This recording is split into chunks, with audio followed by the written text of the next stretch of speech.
Assalamualaikum warahmatullahi wabarakatuh, sahabat sehat dimanapun Anda. Alhamdulillah pada kesempatan ini kita bersama kembali di dalam acara Bincang Sehat bersama pakar kesehatan holistik. Tentunya jangan lupa di channel Sehat Sesuai Fitrah. Dan sudah hadir bersama kita pakar kesehatan holistik Bapak Puji Hartanto. Pak Puji, terima kasih. Apa kabar Pak? Alhamdulillah baik. Tampaknya ini rambut semakin banyak juga. Banyak mikir. Iya, kelihatannya sudah cukup lama ya Pak. Sudah 2 bulan ya kelihatannya. Alhamdulillah Pak, di tengah pandemi kita bisa kembali bersama dan terima kasih tentunya Pak Puji sudah bisa hadir di studio kita. Dan sedikit informasi Pak Puji, channel kita tadinya itu Holistic TV Pak. Jadi insya Allah ini sekarang sudah berubah, bermetamorfosa menjadi sehat sesuai fitrah Pak. Ya, mudah-mudahan kita dan kru semakin berkah di sini Pak. Dan terima kasih nih sudah mau sharing ilmunya di malam hari ini. Dan insya Allah kita akan coba membahas topik-topik ringan Pak Puji terkait dengan problem-problem kesehatan, apalagi ini kan sudah dekat dengan musim hujan Pak Puji, gitu. Dan tentunya kami yakin ini mewakili pertanyaan-pertanyaan seputar masalah kesehatan di tengah-tengah masyarakat Pak. Dan pada malam hari ini kita akan mencoba membahas topik tentang satu topik berhubungan dengan berbagai problematika, problem kesehatan terkait batuk Pak. Nah ini kami tentu sangat ingin tahu persis dari sisi perspektif holistik ini batuk ini kami persilakan Pak. Jadi kalau batuk itu kan reaksi. Jadi ketika ada sesuatu kemudian dia bisa mengeluarkan dengan cara membatukkan. Biasanya di dalamnya ada banyak lendir. Dan lendir itu menangkap sesuatu, yang sesuatu itu sulit dikeluarkan, maka dicoba dibatukkan. Nah, maka batuk itu menyebabkan satu reaksi saja. Nah, batuk itu terkait dengan banyak hal yang kemudian mempengaruhi, bisa dari makanan, bisa dari tubuh yang kondisi lembab, bisa dari cuaca, angin. Cuaca itu nanti bagi lagi angin dingin, panas, lembab, kering, itu juga memunculkan batuk dengan karakter yang berbeda. Kemudian efisiensi kondisi tubuh yang kondisi kering itu menimbulkan batuk kering, kalau tubuh yang lembab menimbulkan batuk sesak yang kayak asma, tapi tipenya dingin. Ada asma tipenya kering. Terus ada juga makanan yang kemudian memicu munculnya batuk, biasanya mengandung lendir atau makanan yang sifatnya kering. Tinggal dari mana aja.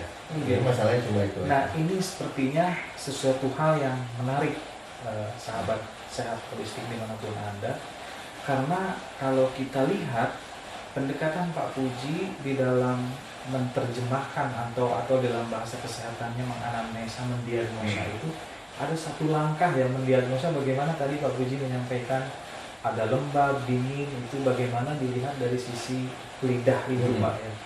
Ini sebenarnya perspektif lidah ini dalam diagnosa ini, dalam hal ini batuk ini bisa dilihat berbagai macam ya itu diagnosa. Jadi keadaan itu Pak. Begini.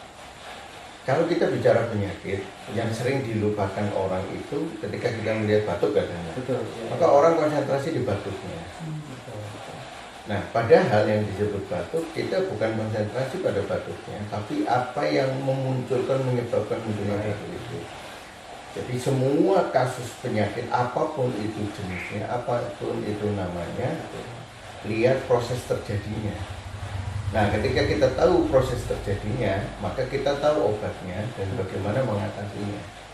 Misalnya batuk karena cuaca ini lagi cuaca berangin, banyak orang batuk. Cuaca berangin dengan hujan, cuaca berangin tanpa hujan, itu menimbulkan batuk juga. Masuk angin, batuk dengan pola yang berbeda, maka obatnya akan berbeda. Kemudian ada batuk lama, berarti biasanya dia di organ dalam ada bermasalah karena makanan, karena tipe tubuhnya tertentu dan sebagainya. Ini juga dilihat prosesnya terjadinya, maka obatnya juga disesuaikan. Nah ini yang perlu dipahami. Kemudian lidah itu adalah mencerminkan apa yang terjadi di dalam tubuh. Oh, iya. Jadi kalau tubuhnya kering, maka lidahnya juga akan menjadi lebih kering. Betul. Kalau dia keringnya kering dingin, berarti dia pucat tapi kering. Tapi kalau keringnya panas, berarti dia merah kering. Kalau dia lembab, banyak lendir, banyak cairan, maka dia membesar, kemudian selaputnya itu banyak tumpukan lendir. Jadi lidah itu mencerminkan kondisi tubuh seseorang. Sehingga di situ kita bisa melihat antara lidah, hubungan lidah, penyakit dengan gejalanya, cuaca yang sedang berlangsung, pola makannya, maka kita tarik garis lurus. Ini masalahnya di mana? Jadi Penyebabnya satu apa? kesatuan rangkaian analisa ya. Karena ini teman-teman sahabat sehat holistik, Pak Puji sudah menggarisbawahi ternyata bahwa jenis makanan, pola konsumsi makanan dan cuaca ini ternyata menjadi Punya satu pengaruh. besar. Nah ini yang kadang nggak di ini. Misalnya Iya, lidahnya iya. lembab ya, Betul. terus dia banyak sesek, batuk sesek gitu. Iya. Nah dia makan yang buah-buahan, sifat buah itu lembab, jus misalnya, Betul. terus air kelapa itu akan memicu batuknya dan seseknya semakin kuat. Betul. Tapi kalau minum air kelapa lidahnya kering, merah kering, Betul. dia ada batuk, itu akan meredakan batuk. Jadi kapan diminum, kapan dimakan, sesuai dengan tubuhnya atau tidak. Nah ini dari lidah itu untuk memberikan satu gambaran apa yang dilarang, apa yang harus dimasukkan, kemudian apa yang di obat yang boleh masuk, kemudian teknik pengobatan yang dimasukkan itu. Sehingga bisa menjadi satu variasi yang berbeda Ya, dari sisi pendekatan pemberian herbalnya, Pak. Iya, tapi lidah saja tidak kemudian bisa menjawab semuanya sebenarnya. Misalnya lidah tanpa gejalanya apa? Nggak ngerti. Itu kita hanya mengira-ngira, kemungkinannya jadi bias terlalu banyak. Betul. Misalnya lidah pucat defisien, itu bisa yang diserang bagian bawah, bagian tengah, bagian atas, bisa melebar kemana-mana dengan gejala yang banyak sekali. Makanya nggak bisa. Misalnya saya mau ngasih obat, nggak ada keterangan, cuma ngirim foto lidah, tolong Pak obatnya apa? Ya nggak bisa, tebak-tebakan. Kemungkinan saya bisa, Iya, betul. kemungkinan kemudian saya tentukan obatnya, kemudian dia agak enak bisa, tapi tidak mengkerucut. Makanya saya lihat gejala tandanya apa. Saya tidak mau foto lidah saja, tapi nggak ada gejala tanda, sehingga tidak spesifik nanti apa yang harus diberikan, dilarang dan sebagainya. Itu seperti itu. Wah, ini luar biasa nih. Ternyata cuaca dan jenis makanan, kalau paradigma di masyarakat, Pak Puji, kan batuk itu akan menjadi sesuatu hal yang menjadi sulit ditanggulangi ketika katanya konon begitu ya, mengkonsumsi minyak gitu ya, makan makanan yang junk food gitu ya. Itu ada korelasinya? Ya ada, itu kan biasanya jangkut, kemudian berminyak itu sebenarnya lembab panas. Maka dia untuk batuk yang kering, cuaca angin kering, angin panas, ya, itu kontraindikasi dengan itu. Tapi ketika dia angin dingin, kemudian tubuhnya dingin, tidak terlalu pengaruh. Nah, makanya ketika kita melihat satu kasus, kita juga melihat cuaca saat itu yang berlangsung sedang apa. Kalau ada kasusnya umum, misalnya di mana-mana seluruh Indonesia itu batuk, lagi ramai, ini mesti terkait dengan cuaca.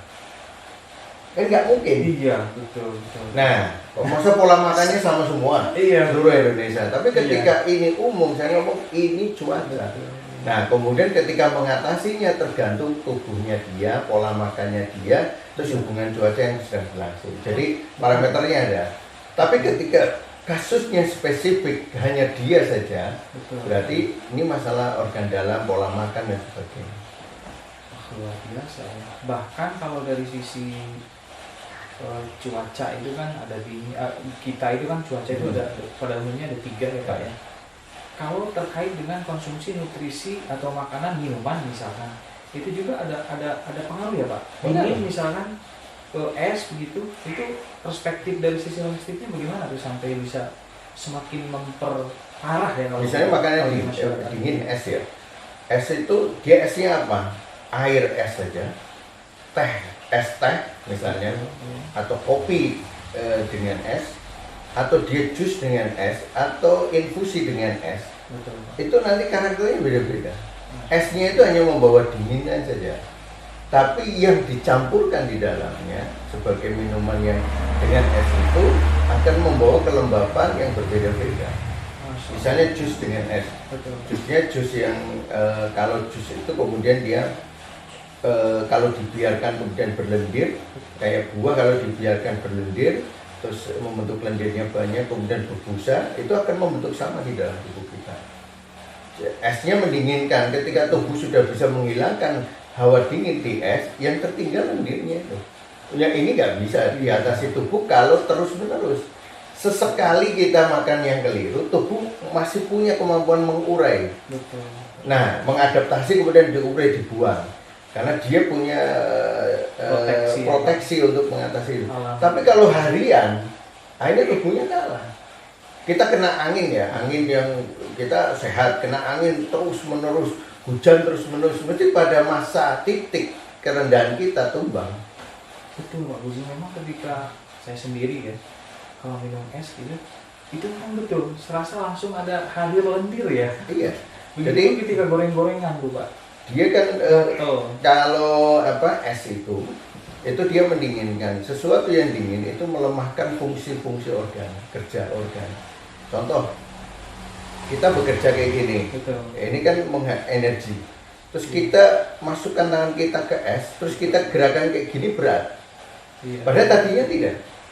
Nggak ada yang berubah kecuali sesudah masuk ke dalam air es. Betul. Kenapa? Dia membekukan semuanya. Sama, air dingin itu, sifat dingin itu menyerap energi. Berarti Pak Puji, kalau saja lendir itu hadir di tenggorokan kita dan menjadi faktor predisposisi atau faktor penyebab terjadinya batu, dan kalau saja itu ditanggulangi dengan pendekatan holistik, itu segera akan musnah itu lendirnya ya Pak ya? Ya, makanya lendir itu akan muncul, itu ada dua faktor. Betul. Apakah itu patogen? Patogen berarti sesuatu yang masuk atau sesuatu yang masuk dari luar masuk ke dalam, bisa makanan, Betul. bisa cuaca, angin masuk ke dalam lewat kulit atau yang dimakan. Ini namanya patogen. Jadi lendir yang terbentuk karena sesuatu yang masuk. Terus ada yang defisiensi menghadirkan kelembapan, yang menghadirkan lendir. Berarti persoalannya tubuhnya yang terlalu dingin sehingga tidak mampu menguraikan makanan yang masuk di dalam diubah menjadi cairan. Ya kan? Iya. Sebelum diserap oleh usus kan? Iya. Nah, cairan itu harus didistribusikan. Artinya diserap dan didistribusikan. Nah, pendistribusian itu membutuhkan sifat panas hangat. Itu yang namanya energi. Kita bicara energi. Nah, kalau kita energinya lemah, kemampuan distribusi menjadi lambat. Ketika lambat, cairan tertumpuk dong di usus. Betul. Nah, cairan ini akan membentuk dahak lembab.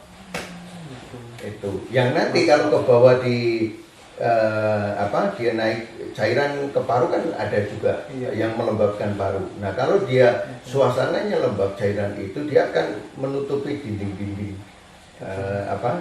alveoli ataupun bronkus ya. Nah, dia di dinding-dinding itu kan menempel. Ini saat ini yang memang menjadi momok lah kalau kita bilang Pak Puji, situasi bagaimana pandemi ini terjadi ternyata juga memang tumpukan dahak. Pengaruh. Jadi problemnya itu. Dahak yang muncul itu kemarin yang luar biasa sejak awal pandemi kan kita lihat ya. Dari dahak yang pertama itu berbeda dengan yang terjadi kemarin itu yang lonjakannya sampai luar biasa. Karena cuacanya berbeda. Awal pandemi itu tidak ada cuaca seperti kemarin. Kemarin itu kan musim panas. Betul, ya. Di musim panas matahari dan bumi itu berada di titik terjauh. Jadi hawanya dingin di musim panas. Nah, itu kecampuran berapa patogen masuk jadi satu. Sehingga pengobatannya itu mengurai satu demi satu. Maka waktu itu kita sudah memprediksi ini pasti akan terjadi lonjakan yang luar biasa dan kematian yang banyak. Karena ini adalah musimnya penggali kubur. Terutama musimnya penggali kubur yang sifatnya tahunan, yang tidak muncul dalam setahun sekali ketika terjadi perubahan musim. Itu seperti itu. Nah, ketika ini sudah lewat, kita prediksi ini mesti akan turun sekali lonjakan daripada pandemi itu. Betul kan? Betul. Nah, akhirnya terjadi hampir 90% itu cepat sekali nih Pak. turun. Karena perubahan cuacanya ini kan kalau berubah. Betul. Kita lihat regulasi PPKM kita mulai di beberapa tempat, beberapa kota mulai turun. Iya, karena Drastis. itu perubahan itu. Terus Betul. hari ini musimnya berangin yang kuat karena terjadinya mau perubahan dari musim kemarau menuju ke musim hujan. Nah, perubahan ini terjadi tekanan di mana yang tinggi membawa unsur air kepada tekanan yang rendah di mana musim kemarau ini kan tekanannya rendah. Nah, perbedaan tekanan ini menimbulkan angin yang sangat kencang dan angin ini tidak seperti biasanya pada tahun-tahun yang lalu. Nah, ini menimbulkan juga persoalan yang baru. Nah, itu makanya penanganan pandemi ini salah satunya dengan memperhatikan perubahan cuaca. Maka obatnya itu berbeda dari waktu ke waktu. Nah, sahabat sehat dimanapun Anda, prinsip-prinsip ini ternyata harus komprehensif. Karena data-data yang Pak Puji ungkapkan ini sebagai sebuah analisa, rangkaian analisa yang tidak serta-merta muncul ya Pak. Iya. Tapi betul-betul itu bahwa ada iklim. Memang kita lihat, saya melihat sendiri Pak Puji, ketika ada musim batuk itu seperti musiman memang Pak. Makanya ini ketemu nih, Insya Allah. Jadi memang ternyata musim itu menjadi sangat berkorelasi sekali terhadap timbulnya beberapa gejala penyakit ya Pak Puji ya. Ditambah lagi pada aspek-aspek lifestyle itu ya Pak, konsumsi nutrisi. Nah ini Pak Puji, di tengah masyarakat juga memang batuk ini, kalau kita perspektif tadi ketika dahak itu hadir di tenggorokan, berarti kalau sahabat sehat holistik dimanapun berada tidak memperhatikan ini, tentunya keadaan lendir itu akan terus berada kalau tidak memperhatikan aspek-aspek itu dan tidak datang dalam hal ini penanggulangan secara holistik. Pada akhirnya lendir itu akan datang dan hadir terus di tenggorokan yang pada akhirnya iritasi ya Pak ya, pada akhirnya nantinya. Jadi kalau dia patogen, dahak disebabkan patogen, Betul, ya. maka ramuannya adalah yang mengusir patogen itu. Mau patogen dingin, lembab, ada sendiri. Mau patogen lembab panas, ada sendiri. Tergantung cuaca itu tadi ya Pak ya. Cuaca dan kondisinya. Dan lifestyle konsumsi makanan. Bisa jadi Iya. konsumsi makanan iya. atau cuaca. Maka membuang dahak karena cuaca dengan pola makan itu agak berbeda. Berbeda. Walaupun agak sedikit bisa dikombin, tapi Baik. nanti punya spesifikasi sendiri. Itu yang pertama. Betul. Kemudian ketika dia defisien, kasusnya defisien, bukan pakai pembuang dahak sebenarnya, cukup dengan penyebabnya. Misalnya Defisien itu mungkin sahabat holistik belum kondisi lemah gitu ya, lemah ya. di dalam tubuh. Misalnya dia kekurangan energi kurang. paru-parunya ininya kurang, jantungnya denyutnya Iya. juga kurang, itu namanya fungsi Nah energi. ini akan banyak lagi Pak, sahabat sehat akan banyak lagi penjelasan dari Pak Puji bagaimana nanti kalau membahas dari sisi orang ini dengan gangguan batuk ini, belum lagi dia kurang olahraga ya Pak ya, belum lagi dia secara psikis orangnya introvert, tertutup ya Pak. Nah ini perspektif dijelaskan dulu Pak Puji. Nah ini ketika dia energinya lemah, maka obatnya tonikum. Kecuali antara kelemahan energinya dia dengan patogen batuk yang terbentuknya sama kuatnya muncul, maka obatnya dua, tonikum sama pembuang dahak. Nah kalau dia masalahnya kekurangan cairan, ya cairan kurang, darah kurang, sehingga paru-parunya kering, maka terjadi batuk, sesak, dahak keluar susah, kuning pekat susah keluarnya. Maka ramuannya adalah pemberi cair, membuat tubuhnya itu bisa menangkap cairan lagi, atau dikasih makanan yang sifatnya melembabkan paru.